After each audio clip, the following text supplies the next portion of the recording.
AKA Mr. Lincoln today. My daughter and I, we are fellow St. Louisans. Oh, yeah. And we just wanted to thank you for honoring the history of our city and your dedication to craft. And we had just a small memento, and I don't want to scare anyone, but it was just, it's celebrating the St. Louis artist John Pills.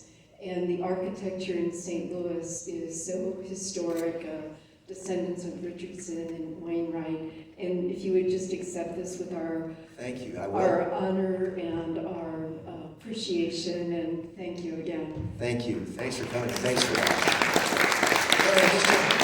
Oh, you're back there. Come over. Okay. Go ahead. Hello. Hi. I'm your audio describer, so I spend my time way up in the ceiling. Yes, you too. I've seen the show 4 times now, and I would agree with anybody who's seen it more than once, literally better every single time. And the first time I saw it, the coat rack was there, so that made it into my pre-show notes, which is kind of funny. Oh, okay. But my question is, how much did you know about Lincoln when you kind of first started talking to Jose about the show and everything?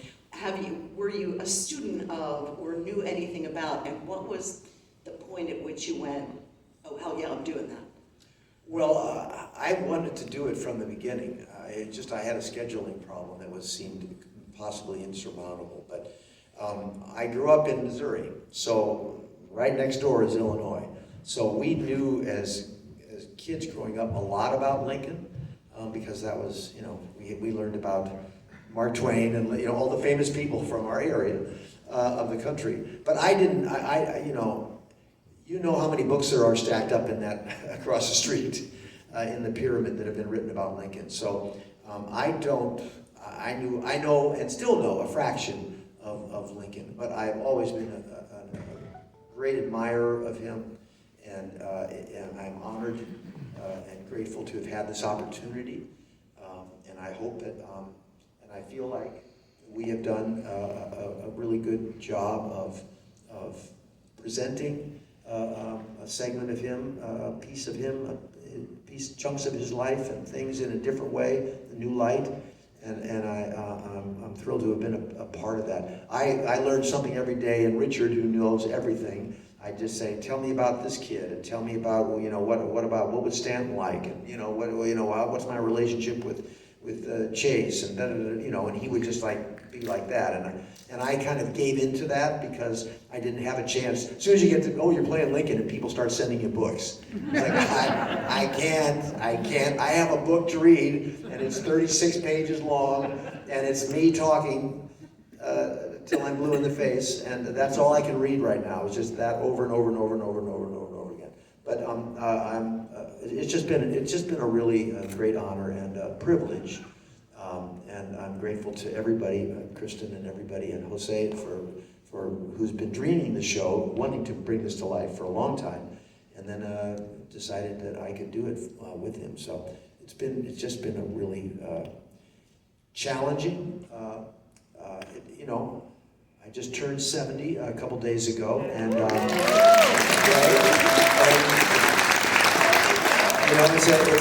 was like, how's my brain doing? So, and it's okay. but I like challenges, and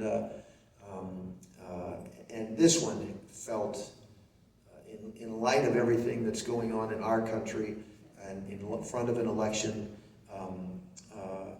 it just felt important and relevant and necessary. So I'm glad you're here.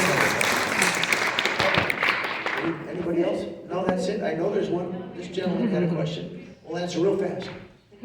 We'll do some other stuff. Yeah. I was just curious.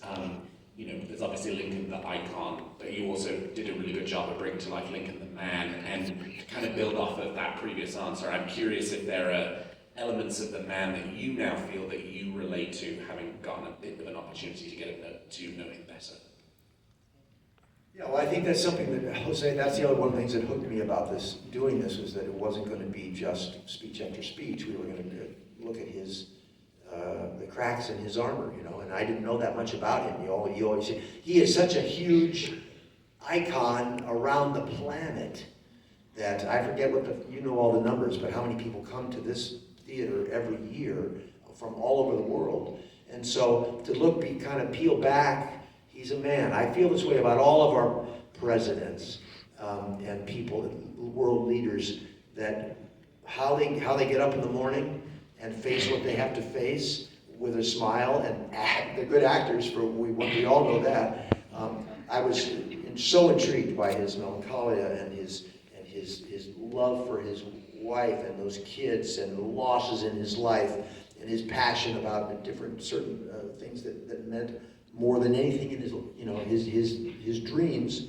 And that was the most, you know, I wasn't like, oh, I can't wait to, you know, recite the Gettysburg Address. It was like, how do we explore the man and bring him to life and show that you know, we forget. It's easy to forget that Lincoln and, you know, we peel back some of pull back the curtains on some of our presidents in the past and found things that maybe we didn't want to find. But there's a real human here that somehow rose above. And so it touches me every night, you know, and, you know, I have kids, and just going there and thinking about that every night is a challenge, because it hurts. Having friends that have lost kids when they were very young, and I have been through that with them, and so I just thought that was worth it to me, to bring him down to relatable. His humor is, you know, he's so wacky, and he really is. He's just like, just take a left turn, you know, some of these stories that he comes up with there. And I love that. And I just said right from the beginning, let's go for the funny, let's go for that. And he wanted to, let's dig into who he was and as a human being, and not just the icon. And I think we mixed it up pretty good. One of the things that I remember talking, you asked me, and I just thought, you know, it would be interesting if we take this play, and when people leave the theater, they've learned something about it. But in order to illuminate that, you know, there are certain moments in the piece that, you know, needed to get some weight, emotional weight. And for example, to learn that during the Civil War, he didn't eat, he didn't sleep, that he carried so much all these years with him. And that moment when he tells one of his cabinet members, you know, or one of his, you know, if I didn't use this levity, my heart will break. You know, we played with that, and I said to Scott, land, you know, just let us see him almost coming apart at the seams, because it's gonna pay off. You know, and it's incredible, the whole moment, the joke that he just told about the blonde end and all of that, it just all of a sudden makes sense. Makes sense that he was just a person with incredible depth of feeling, and that he psychologically was so vested into every moment and every person of this country. Love the fact that, you know, although he was, again, the president of the union, he was the president of the whole country, and gives time to the people of the South. You know, the father that lost a son for each side, you know, all of those things. I mean, it was him digging and exploring deeper to see what the meaning of that. And hopefully, my goal is that when you leave here, I always, you know, I became a theater director always thinking that I'm a storyteller. And if I can change in a production the run of the show, just one person's mind learned something, then I have done my job. And I think collaborating with him has made this very easy. So. Thank you all so much. Thank you.